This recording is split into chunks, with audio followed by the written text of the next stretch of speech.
My husband told me he wished I was dead instead of his first wife, and now I'm not sure why I should save this marriage besides doing it for the kids. My husband Nick, 44 male, was married to his first wife Vanessa for 5 years and they had 2 amazing kids, Luke, 15 male, and Lila, 13 female. Sadly, Vanessa passed away in an accident 11 years ago when the kids were very young. I, 37 female, started dating Nick 8 years ago and we started off very slowly for obvious reasons. Nick has always been a little more distant than anyone I'd ever been with, but he and the kids lost Vanessa so young that I understood it. After 3 years of dating, Nick asked me to marry him and I moved in. I've always had a really great relationship with Luke and Lila and they were happy for me to marry their dad. I had wanted an actual wedding, nothing big, but Nick really didn't want one so we got married at the courthouse with just Luke and Lila present. We had a really fast engagement, but it worked for all of us. I have loved being Luke and Lila's stepmom and officially adopted them after I found out I was pregnant with our son Casey, 2 male. The kids have been so great with Casey and help out so much. Nick was wonderful during the pregnancy and had always been a really loving dad and husband. But Nick has been pulling away a lot the last few months. He's been even more distant than usual and working late nights and going away with friends almost every weekend. I've tried talking to him, but he's been impatient with both me and the kids. I found out I was pregnant in June and am now 21 weeks pregnant with a girl. The kids are excited to have a little sister, but Nick just seems so indifferent to everything and everyone. He's been missing soccer games, Lila's birthday, doctor's appointments, etc. Casey is too young to notice, but Luke and Lila are so hurt by their dad's absence. These kids are so good and they lost their mom so young and I'm infuriated that Nick is ignoring the kids like this. Last week, I finally sat Nick down and told him that he needs to stop disappearing and be more present in our lives. We're going to have another child soon and before we know it Luke and Lila will be grown up and going to college.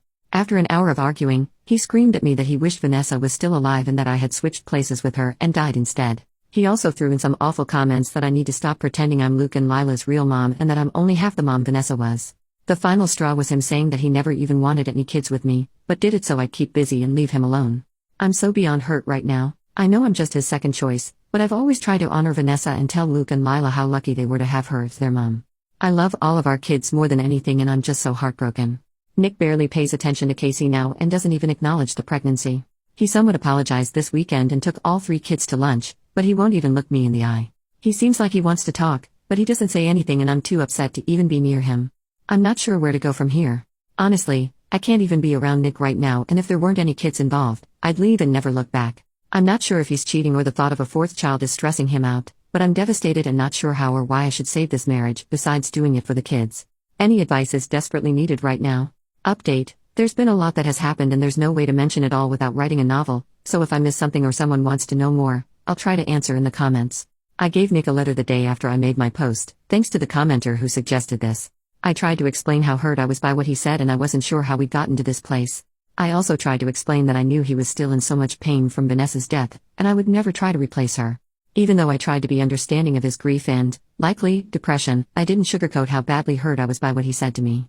I know grief is extremely complex, but it doesn't excuse telling your pregnant wife you wish she was dead. It was a hard letter to write, but I tried to put forward some kind of resolution. If he meant what he said, then we divorce as amicably as possible for the kids.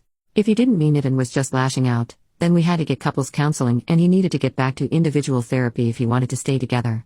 Nick took the letter and locked himself in the guest room to read it. He didn't come out until the next morning, but he told me he needed to go away for a while and think. So he packed a bag, told the kids he had a business trip, and left that afternoon.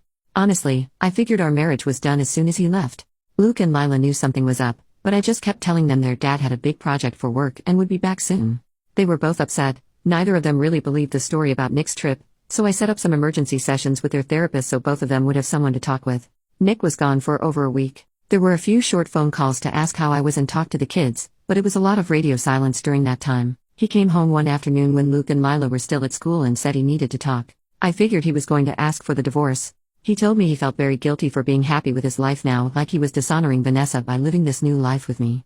The guilt and sadness made him want to pull away and he hoped I'd let him, which I did. I was scared and didn't say anything until it was too bad not to and then the fight happened. I blame myself for not communicating this. He said he didn't mean the things he said and felt ashamed after he said them, but he just wanted me to leave him so that neither of us would be hurt anymore. I guess I was expecting to hear that, but it didn't make me feel better. After reading my letter I guess it really drove home how much he had hurt the kids and I, so he left to see if he could fix himself and get back on track. He admitted he'd been really depressed and wanted help. I told him I meant what I said in the letter and that if he wanted to work through it, I would work with him. He was more emotional than I've ever seen him, so I believed he really was sorry for what he said. So we've been in marriage counseling and he's back in individual therapy as well. He still has a lot of guilt about Vanessa and I'm still hurting from everything he said and did, but I feel like we're slowly making progress with rebuilding the relationship. A lot of people brought up the fact that my life with Nick so closely mirrors what he had with Vanessa, and that's something we've been dealing with a lot in therapy. Obviously it wasn't intentional, but it subconsciously put both of us on edge, him waiting for something bad to happen and me thinking I'd never measure up. We've also been to family sessions with Luke and Lila's therapist, and it's been very helpful. Both of them told me talking to their therapist helps a lot, so I've made sure they have a weekly appointment. As terrible as the situation was for Nick and me, I feel like the Luke and Lila have been amazingly mature and wonderful throughout the whole thing. I am so proud of them. Nick is really trying to make up for the things he missed while he was checked out, and he's been great with the kids. I've been having a lot of complications with my pregnancy, but Nick has stepped up to help with everything. He's been to every doctor's appointment and has been very supportive of the pregnancy since he came back. I know he has an extreme amount of guilt from saying he never wanted Casey or the new baby, and he's really been trying to make up for that. We're all going to stay in therapy as long as we need to, which is probably going to be a long time, but I feel more confident about our future as a couple and a family. I won't lie and say I'm positive everything has been fixed or that his words don't still hurt, but I feel like we're on the right path.